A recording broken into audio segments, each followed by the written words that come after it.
Could you explain this? Sir, I'm looking at a picture of an interior. It looks like a bedroom. Of an airplane? Mm-hmm. Yes, sir. You're not familiar with that? These photos are not accurate. Before I get to the ongoing saga of the soon-to-be-fired Kristi Noem, please subscribe to this channel if I bring you value or you watch with any regularity. There's some kind of janky stuff going on where I am losing subscribers, and it's not about the subscriber count. It's about the reach that we have with this information. So please, if you have it in your heart. Now, let's continue talking about the Kristi Noem situation.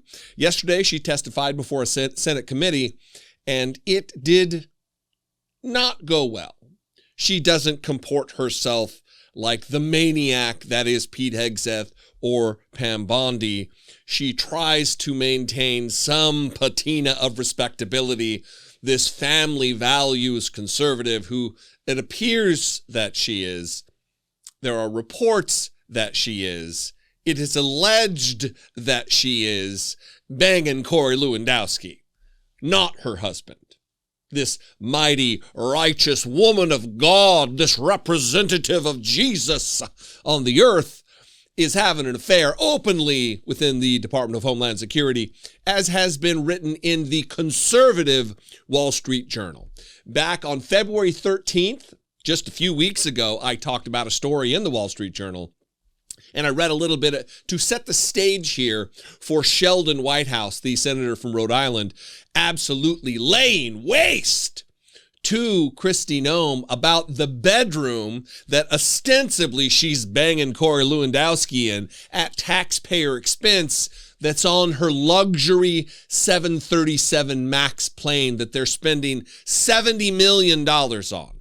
Let me set the stage. This is a very brief clip from my show on February 13th to give you the lay of the land here, as it were. This is about the affair, the Lewandowski affair. Noem and Lewandowski's close relationship had already made Trump and his top advisors uncomfortable. Lewandowski had initially wanted to formally serve as Noem's chief of staff, but Trump rejected the idea due to reports of a romantic relationship between the two, which he has continued to bring up, officials say. After tabloid photos of Lewandowski showed him going back and forth between his apartment and Noem's across the street last year, the secretary moved into a government-owned waterfront house on a military base in Washington that is provided to the leader of the U.S. Coast Guard. The Coast Guard falls under Noem's purview at DHS during peacetime. Lewandowski also spends time at the house. The DHS spokeswoman said that Noem moved to the house for increased security and pays rent. Lewandowski and Noem, who are both married, but not to one another, that should be added, have publicly denied the reports of the affair, but people said they do little to hide their relationship inside the department. The DHS spokeswoman said that the department doesn't waste time with salacious, baseless gossip. The pair have lately been using a luxury 737 MAX jet with a private cabin in back for their travel around the country, according to people familiar with the matter. DHS is leasing the plane, but is in the process of acquiring it for approximately $70 million. They got a bedroom in the back of their plane. Their 737 MAX, their $70 million taxpayer-funded jet. Great. That's a lot.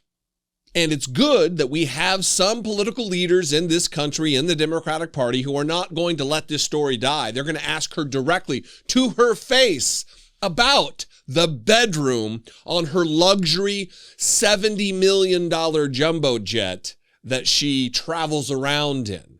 This is Sheldon Whitehouse really doing a good job here of holding her to account and forcing her to look at the picture of her bedroom that they printed on a giant poster board for her to address and answer questions that she owes answers to us, the American people, about why she's spending tens of millions of dollars on jumbo jets to travel the country with her paramour, with her fuck buddy, Corey Lewandowski, on a government-funded jet.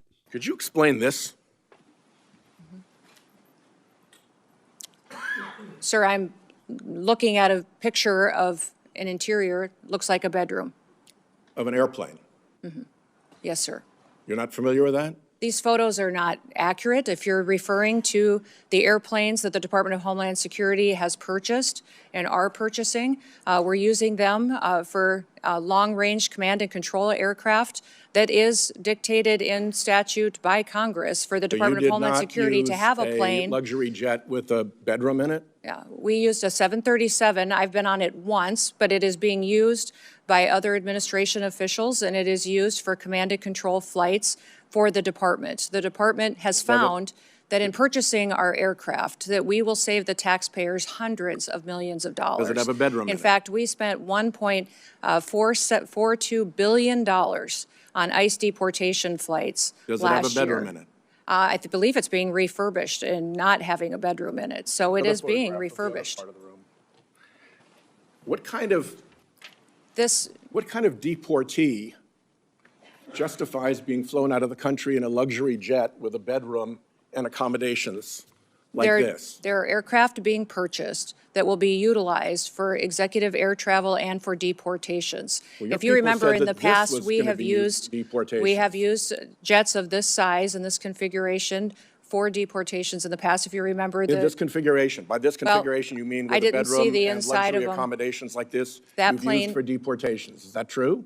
Sir, we have 737s that are being purchased by the department to replace contracts that we have on ICE deportations. That's what they're going to be used for. And in fact, the Coast Guard is the only entity within the Department of Homeland Security that has jets at this point in time. They had two G5s that were 20 to 25 years old Let me ask that are you being about replaced the so that they can response continue to serve our from Coast Guard and our military Some senior for administration years to come. officials about these aircraft. They've been reported as saying, although they don't want to say publicly this, but individuals described as senior administration officials have described these airplane purchases as the world's worst deal and an abuse of federal funds. Can you tell me what the Republicans on this committee who voted for what I call the billionaires bill that gave you the money to buy these jets knew about your plans to acquire luxury jets when they voted for that money? The dollars for these airplanes was appropriated by Congress. In fact, it's mandated from Congress and rules that you've given us that we need to have a long-range command and control aircraft that will seat up to 17 people in the Department of Homeland Security for national security purposes. We are complying with the law.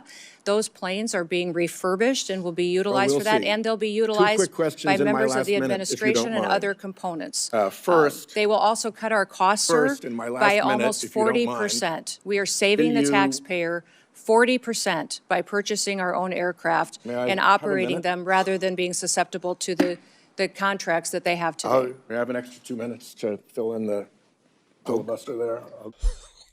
Ew. Awkward.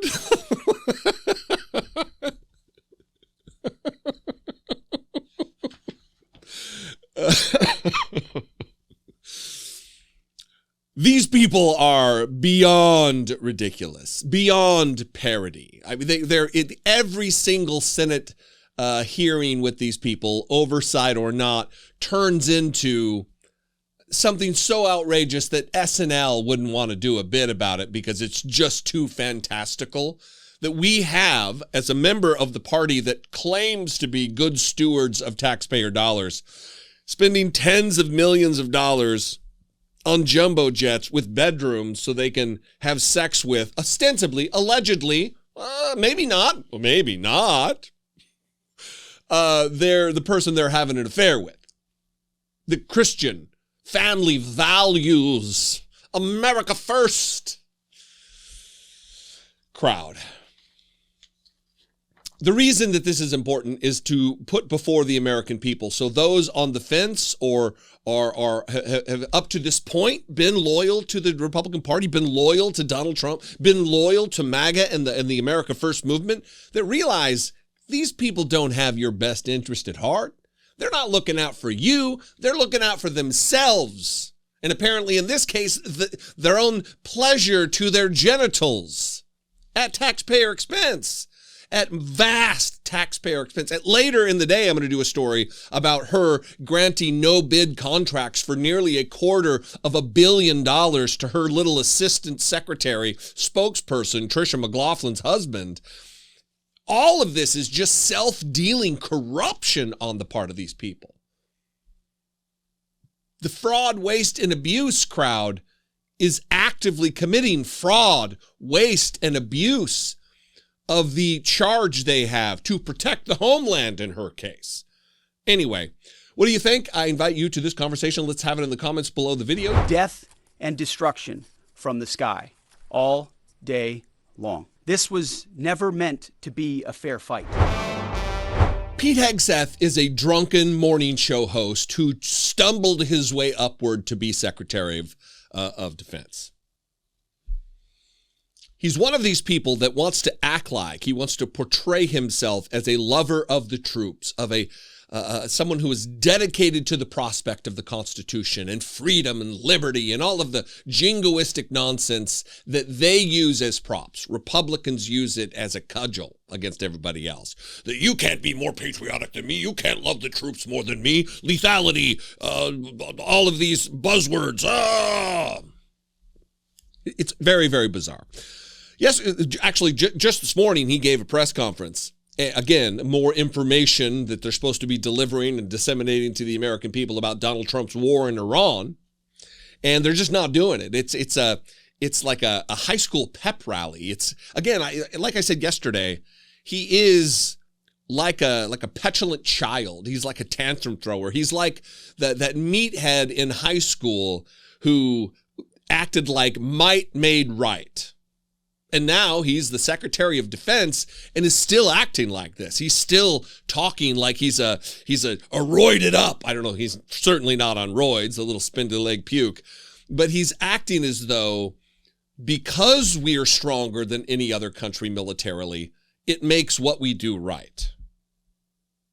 While attacking the press about it and dismissing the deaths of American soldiers, using very passive language around the threats that are posed to Americans right now, active duty military troops and civilians who are being abandoned in the Middle East after Donald Trump declared war without declaring war because he can't declare war because it's not authorized by the Constitution. It's all just an absolute mess.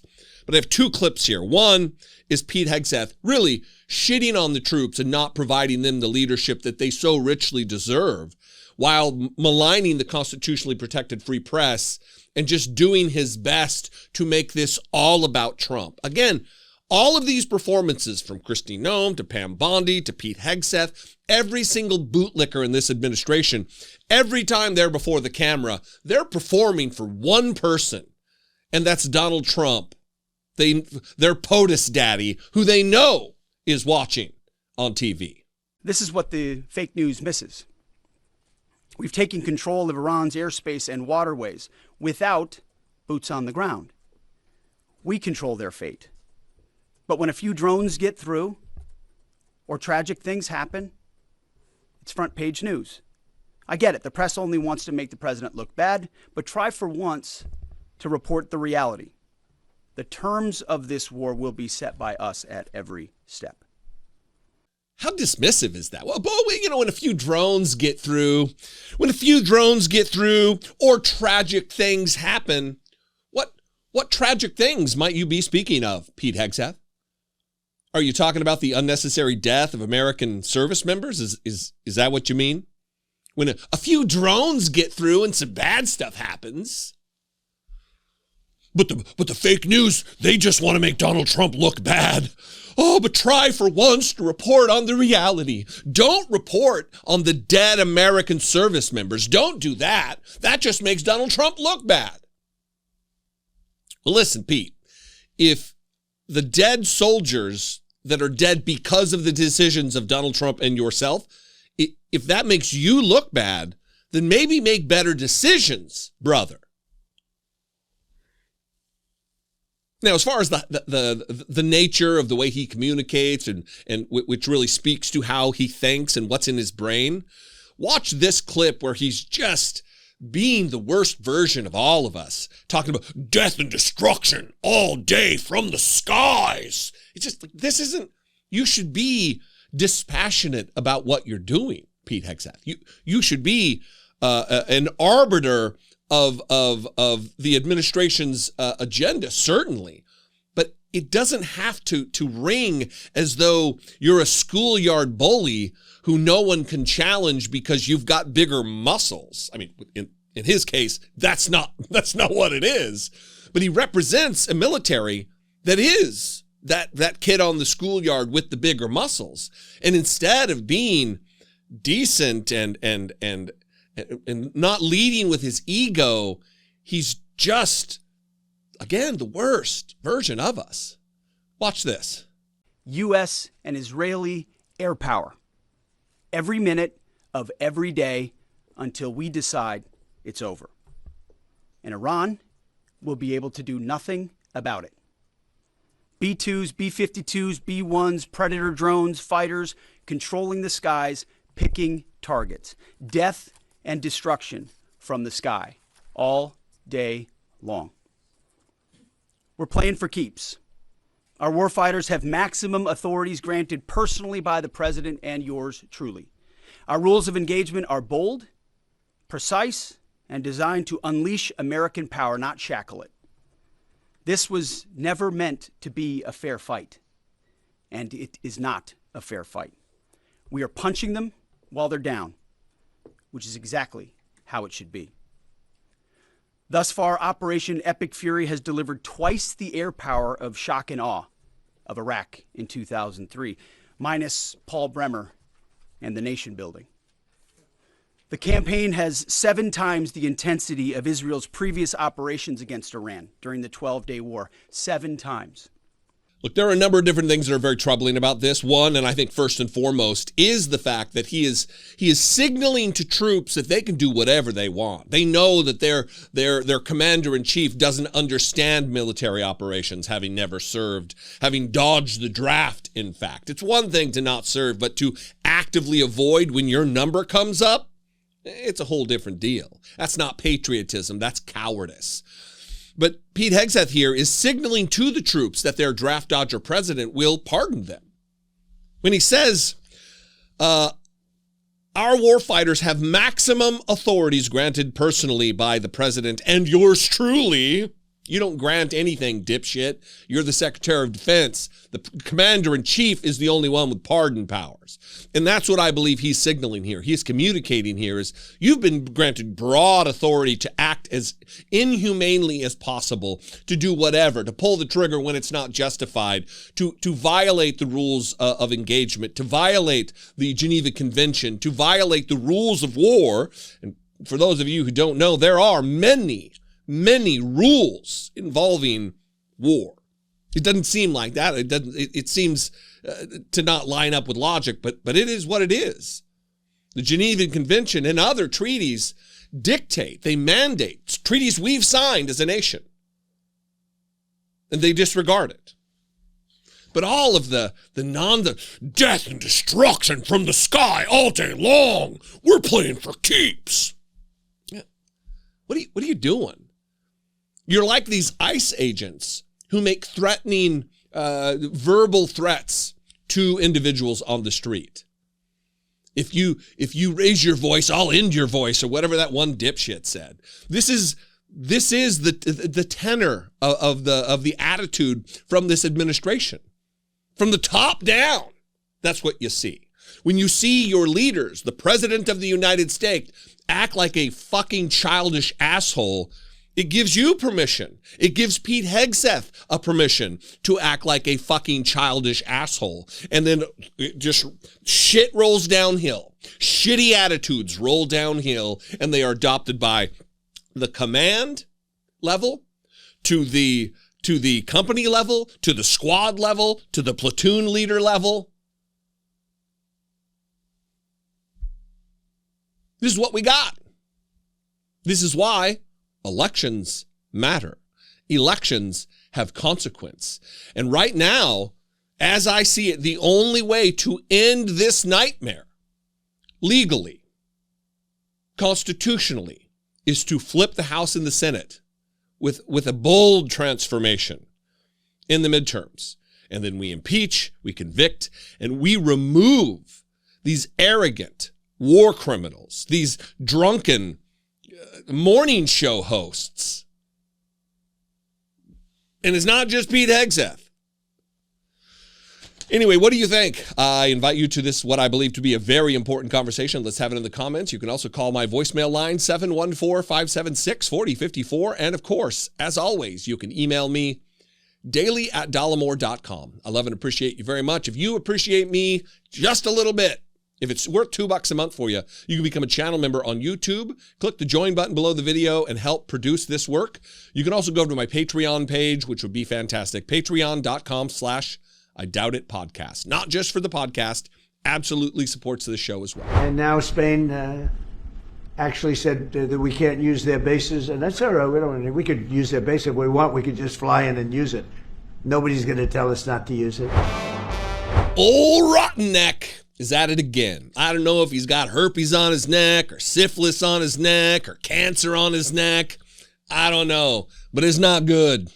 It leads me to all kinds of conclusions, or at least questions about his mental health, his physical health, his status as president of the United States, his ability to be commander-in-chief of the United States Armed Forces during armed conflict that was unnecessary and illegally brought to us in an unconstitutional non-declaration of war that absolutely declared war on another country. And yesterday, he was in the Oval Office with the German Chancellor. And holy shit, you guys. Unbelievable. Oh, yeah, here it is. Here's old Rotten Neck. It is unbelievable, the things that Donald Trump is doing right now. He is threatening NATO nations. He is threatening peaceful allies of ours, that if they don't let us use their military bases in furtherance of Donald Trump's illegal and unconstitutional war, fuck them. We'll just use their bases anyway. What are they going to do? He says. That was at the 11-minute mark of this meeting with the German Chancellor, talking about Spain, and then at the end of it, also the UK. Both peaceful, long-time allies of the United States leveling threats. And then 20 minutes later, at the 31-minute mark, he can't stop talking about Spain. He can't stop talking about the UK. He brings it up again. And then, as a matter that should alarm us all, it should alarm every member of his cabinet, he talks about where his dad was born, saying that his dad, thinking that his dad was born in Germany, because he's sitting next to the German Chancellor, when his dad was born in like 1905 in the United States. His brain is gone. His head's literally getting ready to fall off of his body from the rot on his neck. First, though, let's listen to the President of the United States and the Commander-in-Chief of the Armed Forces, who can just give commands, saying that who cares if Spain doesn't want us to have access and use of their military bases to launch air attacks on another nation. We'll just use their bases anyway. But some of the European, like Spain, has been terrible. In fact, I told Scott to cut off all dealings with Spain. Spain, first of all, it started when every European nation, at my request, paid 5%, which they should be doing. And everybody was enthusiastic about it, Germany, everybody. And Spain didn't do it. And now Spain actually said that we can't use their bases, and that's all right. We could use their base if we want. We could just fly in and use it. Nobody's going to tell us not to use it, but we don't have to. But they were unfriendly. And so I told him we don't want to. Spain has absolutely nothing that we need other than great people. They have great people, but they don't have great leadership. And as you know, they were the only country that in NATO would not agree to go up to 5%. I don't think they agreed to go up to anything. They wanted to keep it at 2%, and they don't pay the 2%. So we're going to cut off all trade with Spain. We don't want anything to do with Spain. What is the expectation towards? And I'm not, by the way, I'm not happy with the UK either. So there is no independent national sovereignty when Donald Trump is president. They're not Spain's military bases, they're ours. And if the UK had decided, which they should have, to disallow our troops on their military bases relative to activities in Iran, we should just take over. If Canada said, no, we don't want you to use our bases, Donald Trump says, I don't fucking care. Those are our bases anyway. What are you going to do? This is bullying behavior. This is illegal behavior. This is dictatorial behavior, autocratic behavior. This is threatening to invade. Imagine if another nation just started landing planes on our bases and saying, pound sand, fuck off. What are you going to do? We would declare war.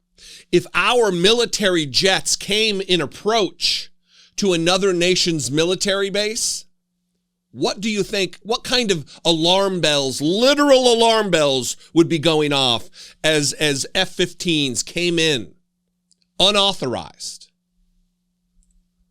Donald Trump is goading a peaceful ally into an armed conflict. There's no other way. This is unhinged, mentally unstable behavior from the cult leader of the Republican Party. That was at 11 minutes. At 31 minutes, roughly, I'm giving you rough times here if you want to go to the White House YouTube page and look at this for yourself. 20 minutes later, still obsessing on Spain, still obsessing on the UK, while not remembering, misremembering, or lying, who knows, with Donald Trump, about where his father was born. Spain has been very, very uncooperative. And so has UK. Now, the second one is shocking. But this is not the age of Churchill. I will say the UK has been very, very uncooperative with that stupid island that they have, that they gave away and took a 100-year lease, having to do with perhaps indigenous people claiming the island that never even saw the island before. What's that all about? And they ruin relationships. It's a shame. It's and that country, UK, and I love that country. I love it. My mother was born there. I love it. My mother was born there. My father was born. Right? He knows all about my father. My father was born there. So very places that you sort of automatically very feel warmly about. But the UK, what they're doing with energy and what they're doing with immigration is horrible. Yeah, my dad was born on the moon. I don't know about your dad. He certainly was born on the moon. Or maybe it was Mars. Not Minnesota, I guess. Look, this is scary. This is dangerous that we have someone who is failing physically in his health. He is failing or failed cognitively, mentally. Donald Trump is inflicted with whatever kind of ailments, both physically and mentally. He is cognitively absolutely cooked. He is done. And yet the Republican Party backs the play of this demented lunatic. Someone who shouldn't be charged with watching children as a babysitter. Well, certainly not young girls. This is someone I wouldn't put in charge of driving my car from one place to another. And yet he has command of the United States of America's armed forces. He has command of 1/3 of the United States government as his neck rots away and his brain is probably halfway rotted away. Imagine not knowing where your dad was born. Anyway, threatening nations and brain melting away. What do you think? I invite you to this conversation. Let's have it in the comments below the video. You can also call the voicemail line, 714-576-4054. And of course, as always, you can email me, daily@dollemore.com. I love and appreciate you very much. Very dangerous. Just insane that this is where we are in America. Anyway, I should have said all that earlier. And he worked with Mr. Lewandowski. Is that correct? I don't know, sir. I don't know about the business Mr. arrangements they've had in the Lewandowski past. is your special advisor. Special government employee. Right. All right, let's get back on Kristi Noem. Let's phrasing. Let's not get back on Kristi Noem like Corey Lewandowski gets on Kristi Noem. Let's get back on the topic and the corruption and the self-dealing of Kristi Noem. Yesterday, not only did Sheldon Whitehouse from Rhode Island grill Kristi Noem about the bedroom on the plane that she travels with Corey Lewandowski on, the $70 million jumbo jet that they are purchasing with taxpayer dollars, giving them a little bang den on the back of the plane, ostensibly, allegedly, reportedly. A couple of different senators, including a Republican, really drilled down and grilled Kristi Noem about these commercials that they spent $250 million on, and that contract to produce these commercials and get them to air was given in a no-bid contract manner to allies of hers, of friends of hers, the husband of her former spokesperson, undersecretary of the Department of Homeland Security, Tricia McLaughlin. Before I play two interactions, one with Peter Welch of Vermont and one of John Kennedy, the senator from Louisiana, the foghorn leghorn of the Senate. Let me play just a brief, like a 1 second.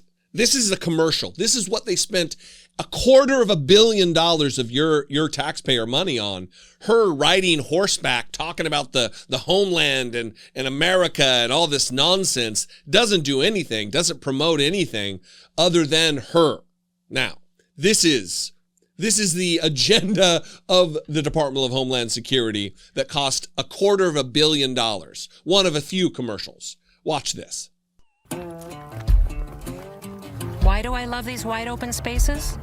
They remind me of why our forefathers came here, not just for its beauty, but for the freedom only America provides. I'm Kristi Noem. From the cowboys who tamed the West, to the titans who built our cities, to the dreamers who chased the impossible, America has always rewarded vision and grit. Our greatness calls people to us for a chance to prosper, to live how they choose, to become part of something special. Anyone who searches for freedom can always find a home here, but that freedom's a precious thing, and we defend it vigorously. You cross the border illegally, we'll find you. Break our laws, we'll punish you. Harm American citizens, there will be consequences. But if you come here the right way, your American dream can be as big as these endless skies. From President Trump and me, welcome home. Yeah. It's just comical, these ghouls, these wasters of money, while decrying fraud, waste, and abuse in government. Now, I read from an article a couple of weeks ago, 3 weeks ago or so, on February 13th in the Wall Street Journal, that talked about this particular commercial as well, and the fact that Donald Trump is unhappy about it. He didn't authorize this. It makes the whole administration look bad, and that's saying something, that as bad as they look already, they're worried about this kind of shit. So, Senator Kennedy, Republican, not a moderate Republican. Not someone who, well, are they going to vote the right way on this? Not one of those guys. He's not a Lisa Murkowski or who's another one that once in a while does the right thing. It's hard to even know. He is questioning Kristi Noem about the $220 million TV spots that they produced with taxpayer dollars. And she is just drowning. Being buried in questions that she cannot answer while trying to maintain the patina of authority of a very important department. Watch Senator Kennedy. I'm not going to play all of this, but watch Senator Kennedy really forcing Kristi Noem to go through it. How do you square that concern for waste, which I share, with the fact that you have spent $220 million running television advertisements that feature you prominently? Sir, the president tasked me with getting the message out to the country and to other countries where we were seeing the invasion come from, with putting commercials out that told them that if they were in this country illegally, that they needed to leave, or we would detain them and remove them, and they'd not get the chance to come back to America the right way. That has been extremely effective. Ask you to run these advertisements, is that right? We had that conversation, yes, before I was put in this position and sworn in and confirmed, and since then as well. Okay. Did you bid out those service contracts? Yes, they did. They went out to a competitive bid, and career officials at the department chose who would do those advertising commercials. And the people that you ended up picking were people who had formerly done your political work back in South Dakota, is that right? No, that's not correct, sir. I think it is. No, it's not, sir. The individuals who, I believe the careers who they chose were two different media firms. There's been conversation about their subcontractors, but we have no legal authority to look into subcontractors on work like that. Okay. And you're saying that you're testifying that President Trump approved this ahead of time. Is that my understanding? We had conversations about making sure that we were telling people. No, ma'am. I'm asking you, sorry to interrupt, but the president approved ahead of time you spending $220 million running TV ads across the country in which you are featured prominently. Yes, sir. We went through the legal processes, did it correctly. Did the president know worked with you were going to do OMB. this? Yes. He did? Mm-hmm. Yes. Okay. And one thing, Senator, I think would be helpful to know is how effective that communications has been. That Well, they were overwhelmingly effective in your name recognition. Do you notice how squirrely she gets when she's pressed on, did the president give you authority to do this? Did he specifically, explicitly say yes? She was kind of forced into a yes there, but she didn't want to say it on the record while under oath to perjure herself. Again, I still maintain she's on the way out. She's going to be fired soon.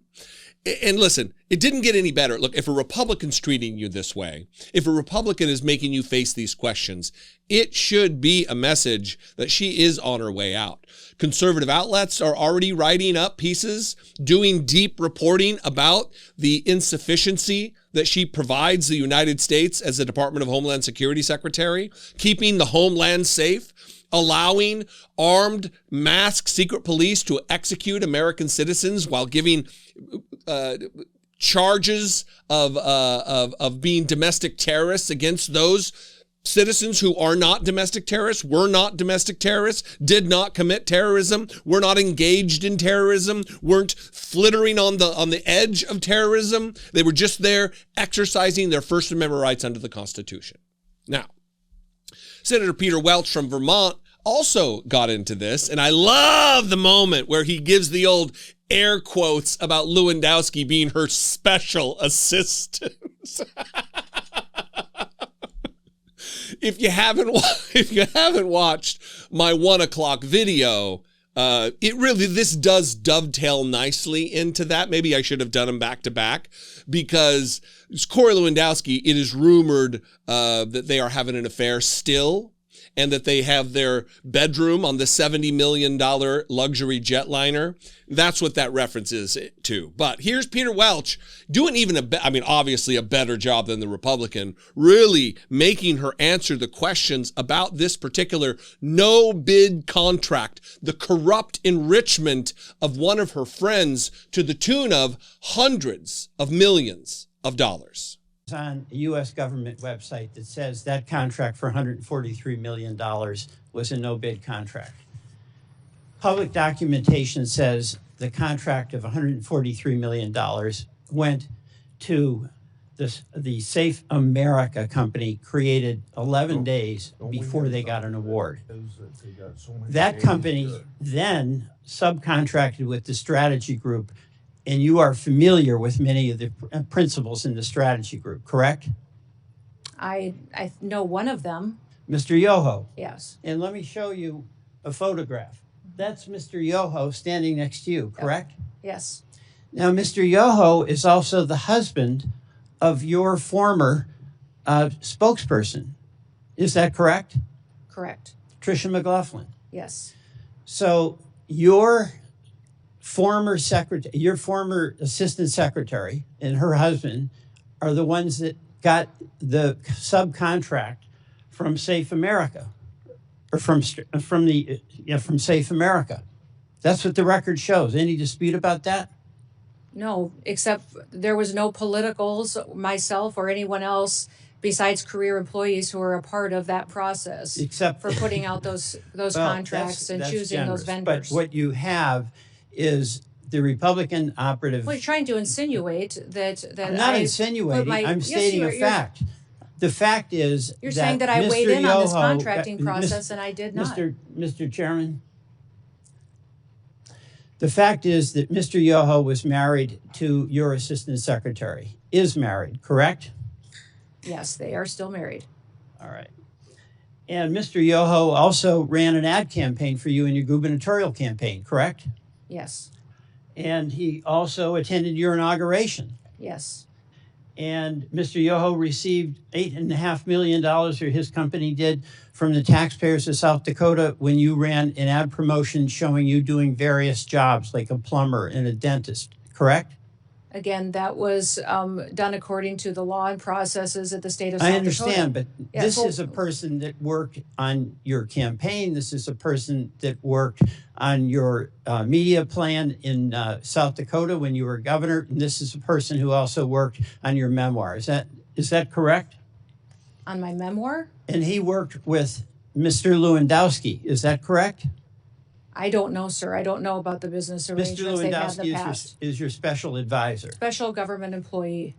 Right. Fraud, waste, and abuse, right? They're worried about that, right? As they give no bid contracts to their friends, to their employees' husbands, to the tune of hundreds of millions of dollars. I mean, whether it be 143 or 220, we're talking about a wild waste of taxpayer dollars, and not even into something of worth. It's not like they overpaid for something that we actually need as a country. It could be argued that the $70 million jet serves a purpose. What purpose do commercials featuring, starring Kristi Noem riding horseback across the countryside? What purpose? What efficacy? Thankfully, we do have some lawmakers. I don't know why John Kennedy has been unleashed, but I'm glad we do have representatives in our representative government, in this case, a Senator Peter Welch, to be holding her feet to the fire. Excuse me. Just unbelievable time. Anyway, I'm going to go. I appreciate you. I invite you to this conversation. We can have it in the comments below the video. If you're on Facebook, make sure you like and follow the Dollemore Daily on Facebook. If you're on YouTube, subscribe. Those things are free. I appreciate it very much. It does help. There's a lot of weird stuff going on with YouTube right now, is losing subs and gaining only a few. The other day, I actually lost 13 subs. At the end of the day, after a bunch of people had subscribed, I still ended up losing. And this is not an ego thing. It's about something, I believe, possibly sinister going on. I don't want to make a bunch of accusations, but I think that there is some suppression of reality-based talking points on the platform of YouTube. So I would appreciate it if you'd subscribe. Listen to what happens when you dial the number. Please do not rely on the U.S. government for assisted departure or evacuation at this time.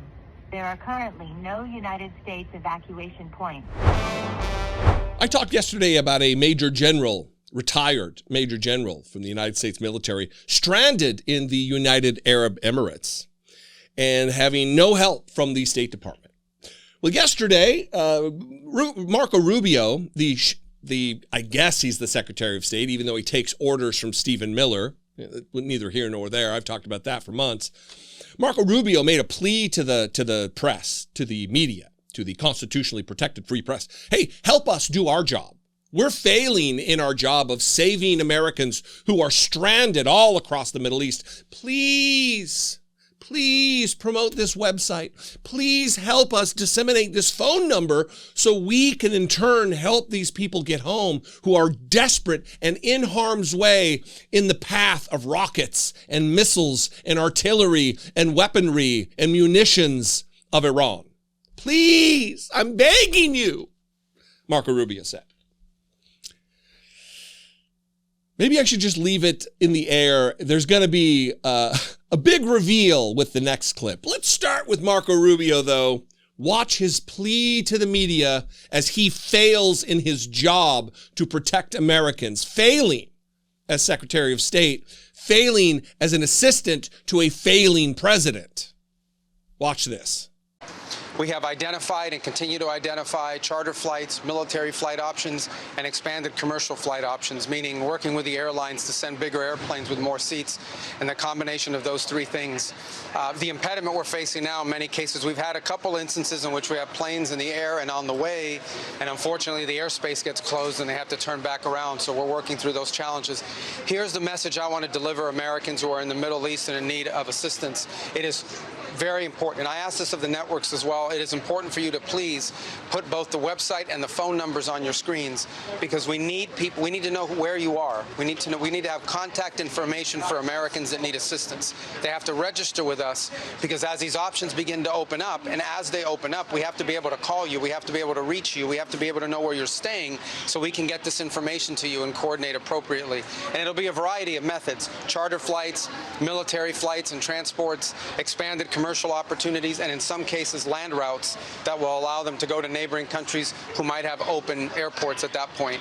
So it's a lot of different things here that need to happen in order to move people, but it all starts by knowing that you're there. That's some desperation, right?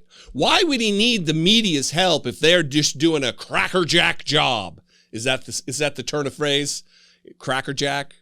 Doing a bang-up job. If he's really getting it done as the Department of State head, why would he need all of this help of dissemination of phone numbers and websites? They did their job, the press. They promoted the website. They aired the phone number. And here's Jonathan Karl, journalist Jonathan Karl, who did call the phone number that Marco Rubio was just pleading with them to share. And this was what he heard when he called the number. The number, by the way, very briefly, that was there to guarantee help for those like the aforementioned Major General, retired Major General, who is stranded in a foreign country, unable to get a flight out, unable to extricate himself from a veritable war zone. Now, watch Jonathan Karl doing his job, promoting the number, and this was what he heard. Right. So Secretary of State Marco Rubio urged news organizations to put the 24/7 State Department emergency line out so that Americans who are stuck in the Middle East can get help getting out of the region, register their names and not. But listen to what happens when you dial the number. Please do not rely on the U.S. government for assisted departure or evacuation at this time. There are currently no United States evacuation points. Please continue to check the embassy's website for updated information. So, in the event of ongoing... the bottom line is, if you're looking for help, you're stuck in the Middle East and you can't evacuate, there's no help yet from the United States government. You can call that number, you can go through the website, you can register your name so you might get updates later. But the number that the Secretary of State gave out, what it does for you is it tells you right now that there is no help from the United States government in getting out of the Middle East. Please do not rely on the United States government for evacuation at this time. Is that what he wanted to promote? Was that it? Hey, everybody, please, I beg you, get this website out, get this number out so people can call and be told to fuck off. Is that what was intended? At every turn, they're dropping the ball. At every turn, they prove what we've been saying for for more than a year now, that they are feckless, that they cannot do the job. They are unqualified for the job. They are not up to the task of doing the job that is prescribed, that is constitutionally mandated them. Marco Rubio wants to be president of the United States after all of this is over. If you can't run the State Department, brother, how do you think we should feel about you endeavoring to be the commander-in-chief of the United States Armed Forces? You bootlicking coward. You sycophantic lapdog for Donald Trump. You Nazi fucking collaborator. You can't even answer a phone and get somebody help. We are the richest nation on the earth, maybe to have ever existed. And you can't get a phone number up and running to get help for Americans who, of no fault of their own, are in harm's way. No fault of their own, but your fault. The dear leader's fault with this illegal, unconstitutional war. This is just disgraceful. You should be, if you had dignity, if you had shame, you would be embarrassed. You would hide your face under blankets. You'd be under your desk, sucking your thumb, begging for forgiveness for the crimes against the American people. Instead, he's gonna run for office. He's gonna think that we forgot how he tried to own Donald Trump in the 2016 campaign, only to bend the knee and be a supplicant for Donald Trump, be a servant to Donald Trump. And a servant to Donald Trump's servant, Stephen Miller. You're not even a Secretary of State.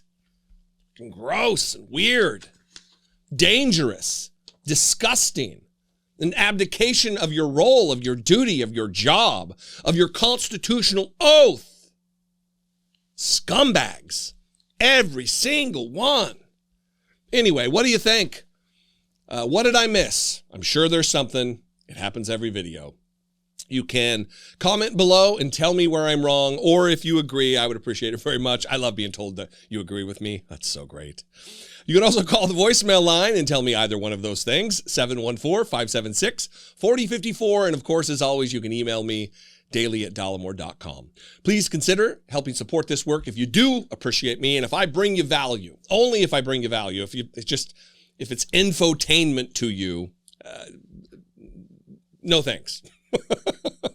But if you want to help support this work and produce these videos, you can click the join button below the video on YouTube and become a channel member for $2 a month, or you can go over to patreon.com/IDoubtItPodcast. Both those are great ways. Patreon's a little better than the other, but those are great ways to help support this work. You can also go to Dollemore.com, and we're selling a children's book about gratitude. That's been out there for almost a year, maybe. And also mugs and stickers and totes and all the other stuff with logos and sayings and conversation starters.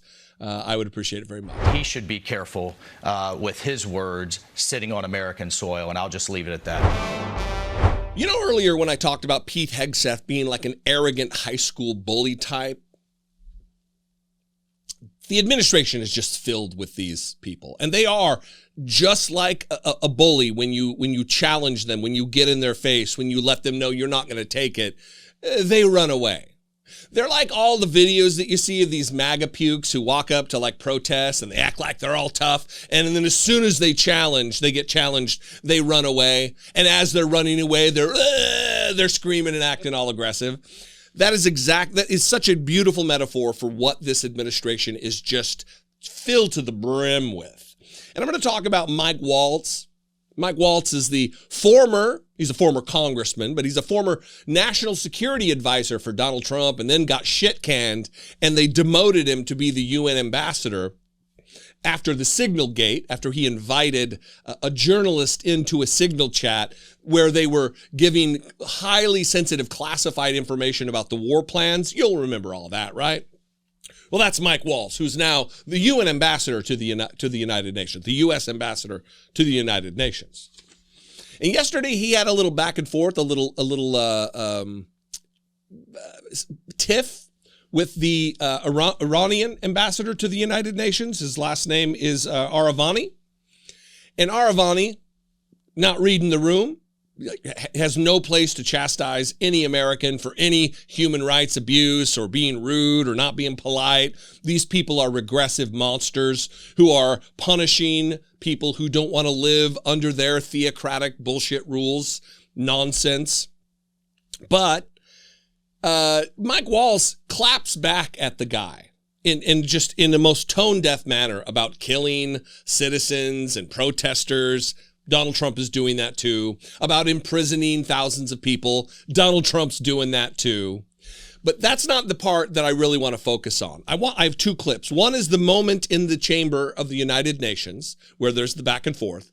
And then the other is when this little bitchy little coward, this bully, this weakling, this just weak-kneed sycophant has to run to Fox News and then act like a tough guy.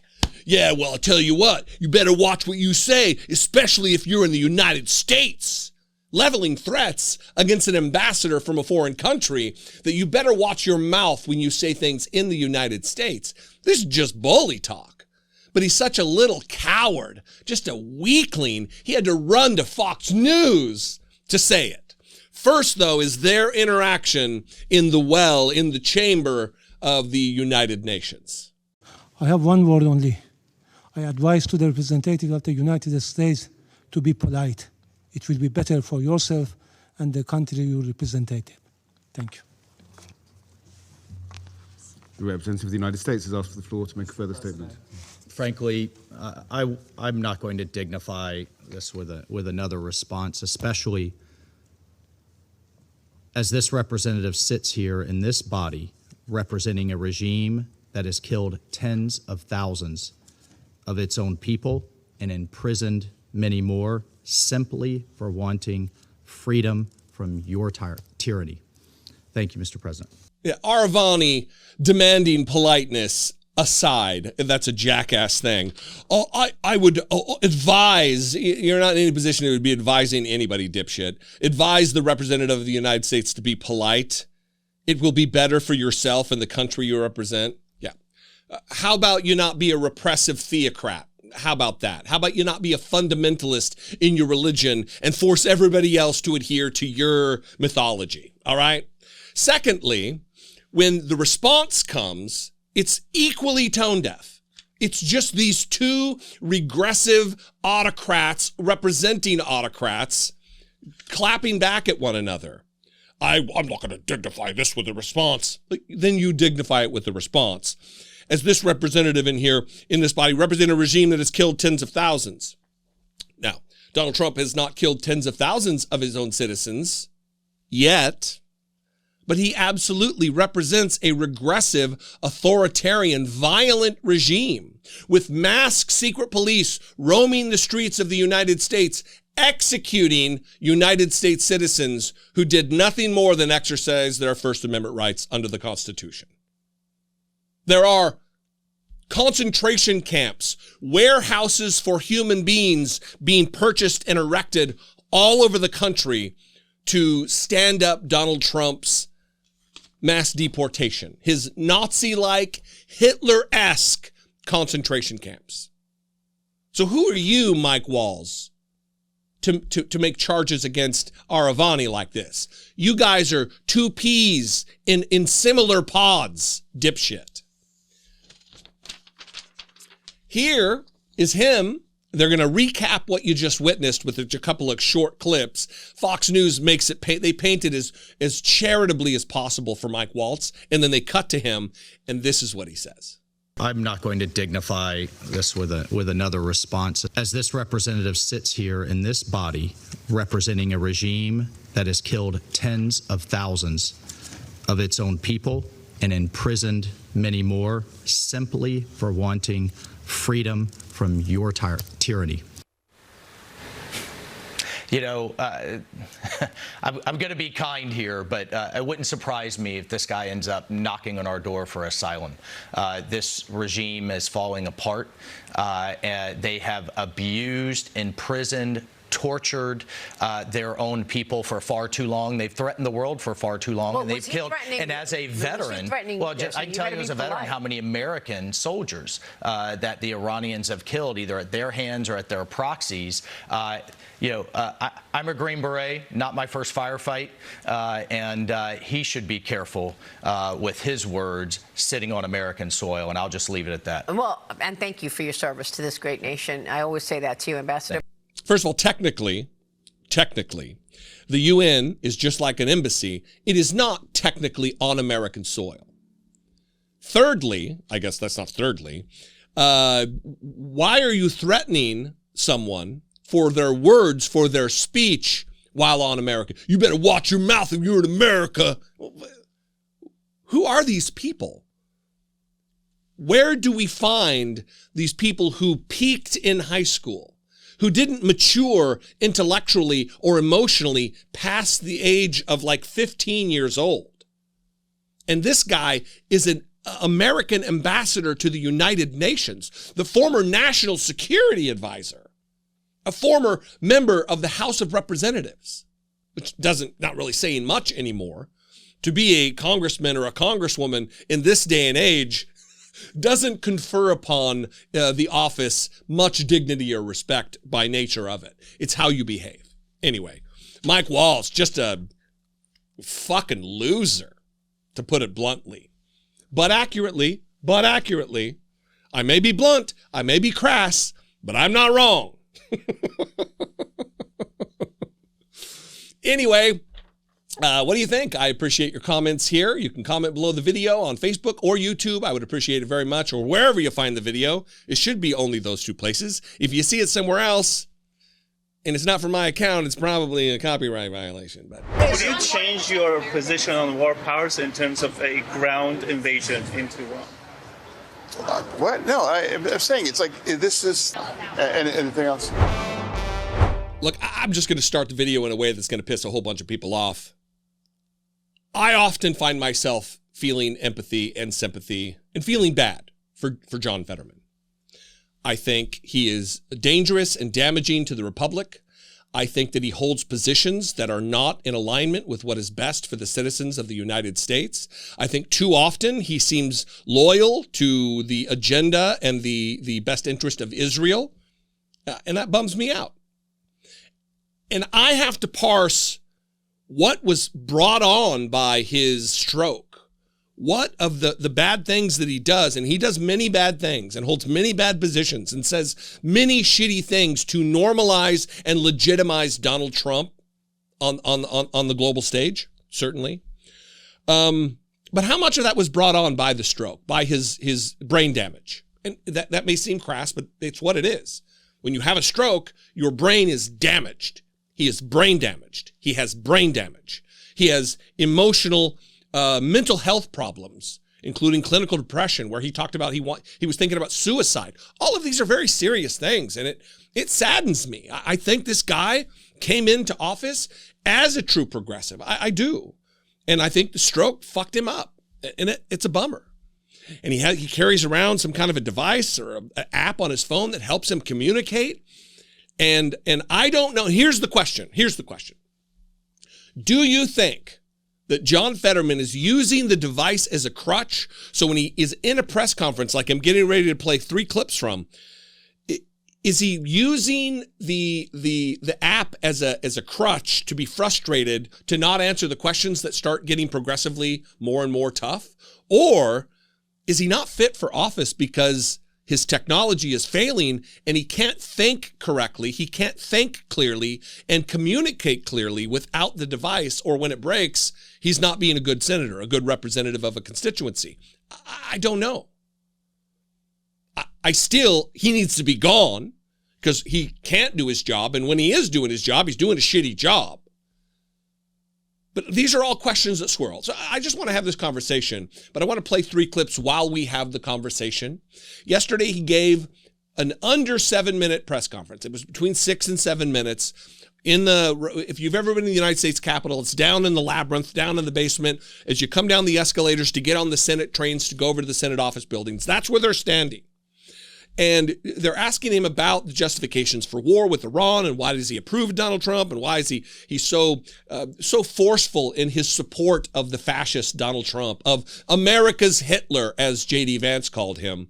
Whether it be ICE, he's never seen a citizen executed. He didn't want to support John Fetterman. We need ICE. They're doing a good job. We need to get these illegals out. He just talks like a Republican. Again, I don't know if it's his brain damage or not. But also on the war in Iran. He supported the genocide in Palestine. It's a nightmare. So here he is in this first one. You can see him start to get frustrated, relying on his little device here, getting frustrated while talking about the agenda of Donald Trump and why he supports it. Then I'm going to show you clips where he clearly can't understand what's being said. It's like, he starts acting like a toddler. First, though, watch the beginning of the frustration set in. But again, find someone that opposes this, saying they've all said we can never allow Iran to acquire a nuclear bomb. Then what's your, and that seems like that's happening. Why can't you just acknowledge that's a good thing? Why not? No. Why can't? Why can't you just say that? Yes, we all can say that it's a good thing that Iran doesn't have a nuclear weapon. They don't. If you listen to the man you trust with your implicit trust, John Fetterman, their nuclear program was obliterated. So yeah, it's a good thing they don't have a nuclear weapon. Yes, we can say that. I don't know anybody who's not saying that. I think everybody says it's a good thing that the theocratic fundamentalist regime in Iran doesn't have a nuclear weapon. You're creating a straw man. You're creating a mist man. It's not even a straw man. It's just air. It can be knocked down by blowing on it. So Manu Raju continued the questioning, asking about the war powers and Donald Trump, whether he should declare war. And, John Fetterman, there's never been a policy of Donald Trump that he doesn't want to support. And this is when the frustration really starts to set in. And he starts growing frustrated with his own answers, his incorrect answers about when war was declared or what the authorized use of military force and all of this, the AUMF, and it doesn't go well. Senator, why shouldn't Congress assert its constitutional role and actually vote to declare war the way it did with Iraq and Afghanistan? The last war we've actually declared was World War II. No, Iraq and Afghanistan, the AUMF. Afghanistan. Okay, so for me right now, what is it now? The War Powers Resolution, 60 days, and we're 100 hours into this. Now, what's at this point? Do you support the regime? And also, I want to say on this, it's like, we can't keep our government open. We've shut it down for 45 days, and now the entire DH thing is shut down. So it ends with stammering and stuttering and not having his footing. And then it culminates with more questions seconds later, and he cannot handle it. He's growing irritated and agitated. His face shows it. His mannerisms show it. His tech is either failing, and here again, we'll repeat the question, either his tech is failing or he's using it as a crutch to not answer the further questions, knowing that these empathetic reporters are going to be like, we don't want to press him too much. We know he's mentally broken. Watch this. Senator, would you change your position on war powers in terms of a ground invasion into Iran? What? No, I'm saying it's like this is. So the U.S. have done more to protect Americans who are now stranded abroad. Israel received a warning on Friday before this attack for an authorized departure there, but there are many Americans in other countries now without. Anything else? Senator, do Americans have anything to do?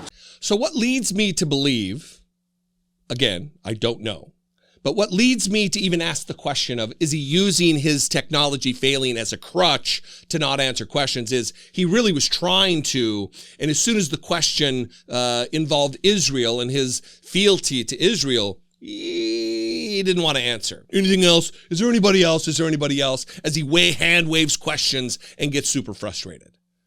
Look. Not everybody is entitled. Nobody is entitled to office. You have to get elected. He did get elected. But you're not entitled to this position, John Fetterman. We need serious, sober-minded people who are mentally, cognitively, physically capable of doing the job. It is an important job to be a United States Senator. 1 of 100. 2 from the Commonwealth of Pennsylvania. And I have deep empathy for the guy. Nobody wants to go through what John Fetterman went through a few years ago with his stroke. But that doesn't mean he's entitled to the job and continuing to do the job as though he is impacted negatively with his mental illness, by his mental illness. This isn't, it's like an epileptic. If you have a serious problem with epilepsy, you can't be an airline pilot. Sorry, there's too much at stake. The same goes for a United States senator. This is akin to and someone with epilepsy wanting to be an airline pilot, a commercial airline, or just a regular airline pilot. Right? This is dangerous for everybody. He's crashing the plane, and it's the people of Pennsylvania who are going to suffer. And by extension, for his votes in a Senate filled with Republicans, the rest of us are going to go down too, as he supports the genocide in Palestine, as he supports ICE, as he supports the war, the illegal and unconstitutional war in Iran that he can't even explain. It's a problem. So we can all maintain our sympathy and empathy for people with mental health issues and still hold that the position of United States Senator is too important to allow him to have the job. Anyway, what do you think? I invite you to this conversation. Let's have it in the comments below. I'm sure we could be respectful about John Fetterman and his broken brain. You can also call the voicemail line, 714-576-4054. And of course, as always, you can email me daily@dollemore.com. I love and appreciate you very much. I will see you next time. Until then, be genuine and take care of one another.